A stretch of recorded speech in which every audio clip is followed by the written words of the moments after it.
नाम क्या है सर आप लोगों का? मेरा दिलीप लवड़े है। दिलीप लोड़े। सतीश मुटमारे।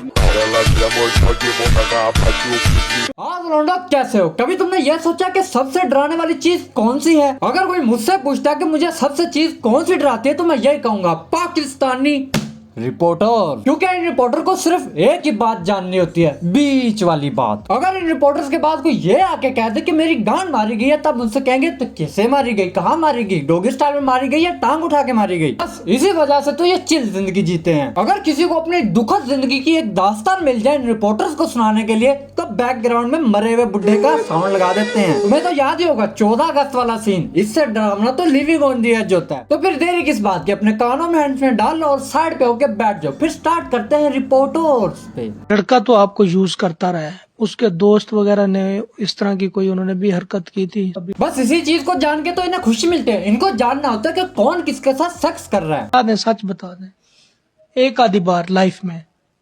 जी ऐसा भी होता रहा। मुझे लगा ये कच्चा खिलाड़ी है, लेकिन ये तो प्लेयर निकला। यह रिपोर्टर पहले बच्चे पकड़ने वाला होता था, इसीलिए तो बहलाना फुसलाना इसको आता है। ऐसे रिपोर्टर को तो इंडिया पे फेंक देना चाहिए, ताकि सच्चाई तो बाहर है कि इंडिया हमारे लिए सोचता क्या। मैं इस रिपोर्टर से एक ही चीज चाहता हूँ कि ये जाके डक्की का इंटरव्यू करे, क्योंकि वो तो सच नहीं बोल रहा। ये जेल जाना भी आजकल का ट्रेंड बन गया है। पहली मुलाकात पे उंगलियां दिखाएंगे, दूसरी मुलाकात पे सॉरी मांगेंगे और तीसरी मुलाकात पे साइलेंट मोड पे। देखो, अगर कोई अच्छी सोसाइटी में रहता तो उसमें केस होना ऐसा है जैसे व्लॉगर को डॉलर मिलना। इस बात की तो सेंस है नहीं, तो सेंस का माँ का बड़ा भोसड़ा। देखो, रिपोर्टर्स की भी ना 3 कैटेगरिया बनी हुई है। एक जो बहुत चालू है, दूसरा जो हल्का है, और तीसरा जिसको बार बार सुनने की आदत है। नो अपनी मेरी उंगली में डालनी शुरू कर दी है।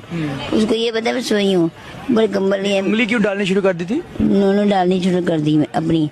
क्या चीज है? नो अपनी नो। अच्छा। इस महिला का दिन नहीं, किस्मत ही खराब है। इशारे से बताना पड़ रहा है नो। और शुक्र है महिला की इशारे समझ आ गए, नहीं तो ये पुरुष जी तो प्रैक्टिकल भी मांगते हैं। अब चलते हैं रिपोर्टर नंबर 2 की तरफ। ये रिपोर्टर इतने ज्यादा सस्ते होते हैं कि इन्हें कोई भी झिड़क के निकल जाता है। लेकिन अगर कोई अपनी बीवी,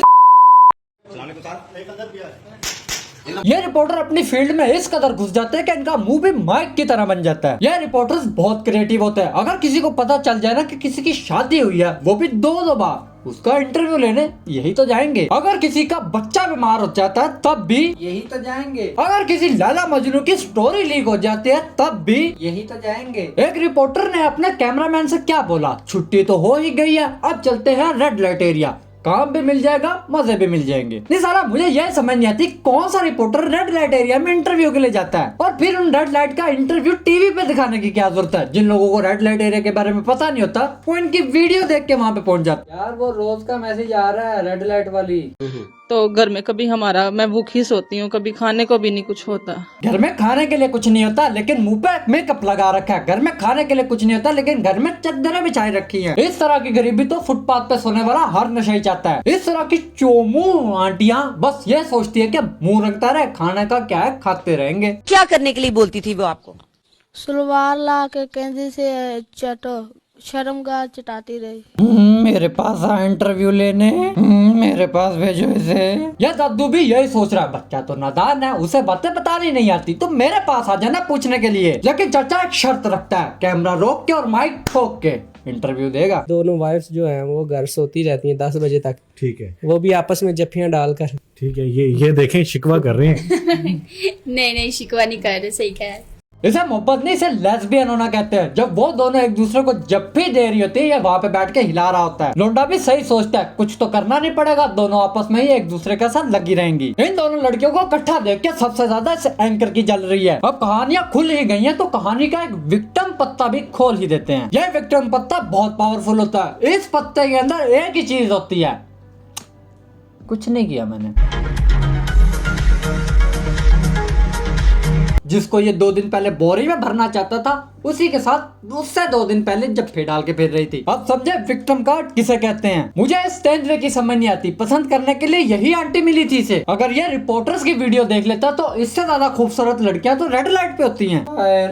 I love you। इस मिनमिनाती भेड़ के बारे में फिर कभी बात करते हैं, लेकिन एक बड़ी खबर आ रही है कि आज हमारे साथ सामिया मौजूद है, और हम सामिया से यही बात पूछना चाहते हैं, क्या वो लड़का आपको हरास करता है? जी मेरा नाम सामिया है, और मुझे पता है कि मेरी आवाज पूरी दुनिया सुन रही है। जी देखिए, बिल्कुल ऐसा नहीं है। आप जिस जगह जाना चाहती हैं वो लिविंग ऑन दी एज है, वो अगला दरवाजा है। देखिए, मैं यही चाहती हूँ कि मुझे प्रोटेक्ट किया जाए। पाकिस्तान में मैं बहुत अनसेफ फील नहीं करना चाहती। क्या कायदे आज़म ने कहा था क्या इसके साथ मिलना? ये आप किस तरह की बदतमीजी कर रहे हैं? हसन आपके साथ लव मैरिज करना चाहता है। हाँ, वो मेरे साथ प्यार करता है। उसके साथ एक बड़ी खबर आ रही है कि आप सबके रिश्ता पक्का पक्का पक्का करते हैं, तो आपका रिश्ता पक्का होने वाला, तो आप क्यों भाग रही हैं? अरे अरे बहन जी, जा कहाँ रही हैं? अरे अरे चीजें तो ना तोड़े। अरे अरे तोड़ गई बहन। तो ठीक है, फिर आज के लिए सिर्फ इतना ही दर्द सहना काफी था। तो मिलता हूँ तुम लोगों से नेक्स्ट वीडियो में। वीडियो को लाइक करके चैनल को